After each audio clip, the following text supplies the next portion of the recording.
This week, we're tagging along on a poker run with the Performance Boat Club of Canada. A neat feature at their events is the impromptu boat show that happens before takeoff, where the public is invited to come down to the docks and see the boats in the water. Is that part of the fun to share it with other people? It is, yeah. Just let people see stuff, let them get on the boats, because most people don't. And I was one of those people. Had a smaller boat, didn't get to see these bigger ones, and people welcomed me on, explained stuff to me, educated me on it, let me go on them, take a look at them. But this and everything that's going on here is something the public generally doesn't get a chance to see. There's a lot of love that goes into boats like this before and after poker runs, and unless you own one or happen to work here at R Performance, you don't see what happens. But we've been offered an exclusive tour, so I'm gonna go try and find Peter, and he'll show us around. Peter, what's going on, buddy? Oh, it's working. It's busy, crazy out there. Is it like this standard before a poker run? Yeah, we got a lot of boats to kick out today. We had another one show up from the States that has to go back to the States today for an emergency repair. It's just typical on what's going on around here. Do you have a couple minutes to give us a quick tour, though? Yeah, sure. Sweet. That's the one that came up from New York this morning with a broken gimbal ring. But he'll leave with it today. So we've got the back end torn apart. Oh. And this fountain here is headed to the run today. Nice. Doing some dyno work right now. Obviously, these motors aren't going to be in the poker run, but when you run them, you actually run them up to RPM. You can see all of your levels, and at the end, it'll spit out a report with all your horsepower and torque and right on. all that fun stuff. Just need to finish a little mechanical work, get it washed, and then deliver it to Gravenhurst. It's got about 800 horsepower side, maybe actually closer to 900, and the drives weren't quite holding up, so we just custom painted and installed a set of dry sump Mercury #6 drives. Wow. And this will all be bright and shiny before the run. I just need to get it out and get it washed. So we always have a bunch of engines. This is like a wish around. list right here. These are those new 400 Verados from Mercury. Absolutely phenomenal. Yeah. Are you seeing more of those, more outboards because of things like that? I've delivered about 20 boats from Nortec so far with those since they've came out, and they basically don't break. If you break an outdrive, we just rebuild it right here in-house. Little ones up to the big ones. Or we just slap one on the boat out of inventory. We're gonna pull that fountain out shortly and run it up in the test tank as well. So is this like your swimming pool? It's funny, but the amount of chemicals and filtration and everything that we do to keep the pH levels correct, you don't want acidic water sitting in an engine block for an extended period of time, and we have swam in it before. So you got the dyno and all that kind of stuff out of water test, but you'll put a boat in and... Yeah, we'll put the boat in, we'll run it under load. We have test props, so we can actually run things at full RPM in the tank, and it saves us having to take the boat into town and launch it and wait and all of that stuff. There's clearly a vibrant community here in Canada and in Ontario, right? Yeah, absolutely. And the stern drive performance market has stayed fairly strong up here compared to the rest of North America. As you can see, there's Nortec cats all over the place. The Nortec center console line has really taken off in the new boat sales, and that's dominating the market. The cat and the center console both are poker run ready? Absolutely. Fun? We make the fastest center consoles in the world. We had a 39 just like this last year, go over 100 miles an hour. That's cool. And if you recognize Peter, it's because a couple years ago we did that shoot with Mercury Racing and R, and it was on boats just like this, so I really appreciate the tour. Hey, no problem. At the poker run, we'll get back to that, and we'll see them in action.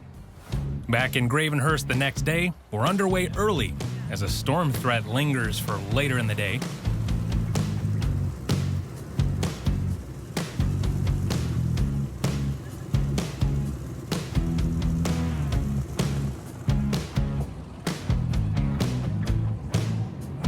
So the pack is roaring north on Lake Muskoka, and we're on the chase boat with Bill Jennings, the local point person for the event.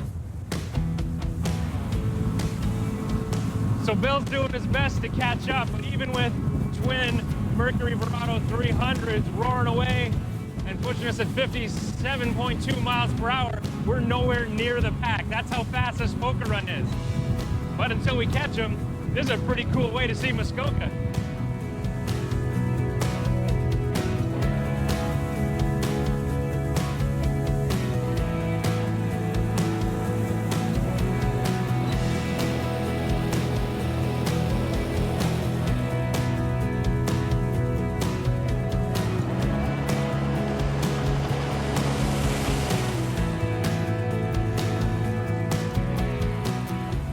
Now that we're in one of the sections where everyone has to slow down and we can catch up, I can tell you that this is not just about fun and high performance ripping around. I mean, that's a big part of it, but it's not just for the camaraderie that all these people have come out today. It's because they're supporting a good cause, and there are 5 different poker runs the Performance Boat Club of Canada is hosting. This is the first here in Muskoka, and this particular one is supporting a summer camp for kids with cancer. So, a lot of people out, hopefully means a lot of money raised. We'll find out at the end, though.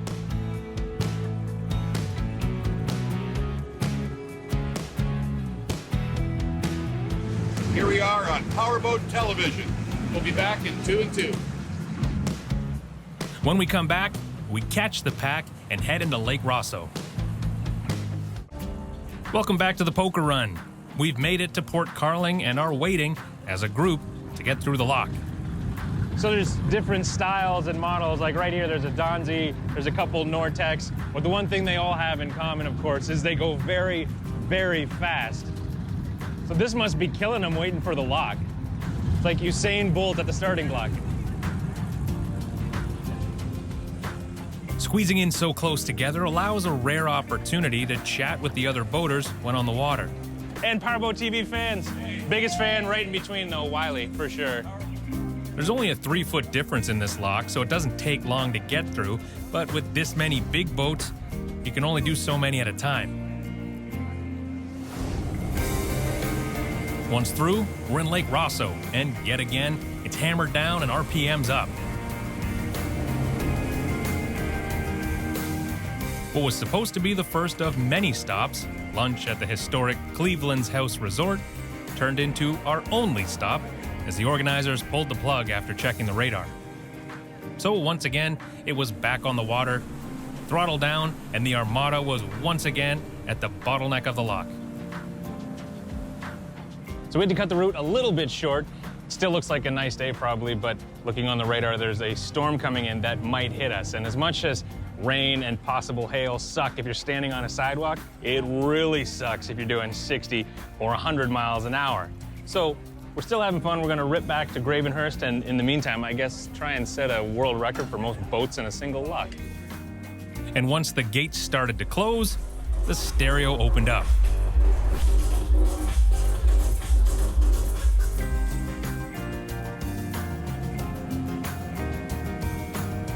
As we left the lock, our modern high-speed machines passed their historic counterpart, the steamship Winona II.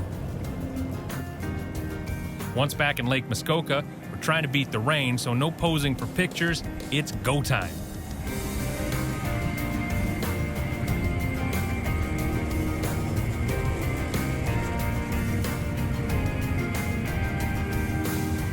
Gravenhurst must have beat the rain because it was dry to tie up.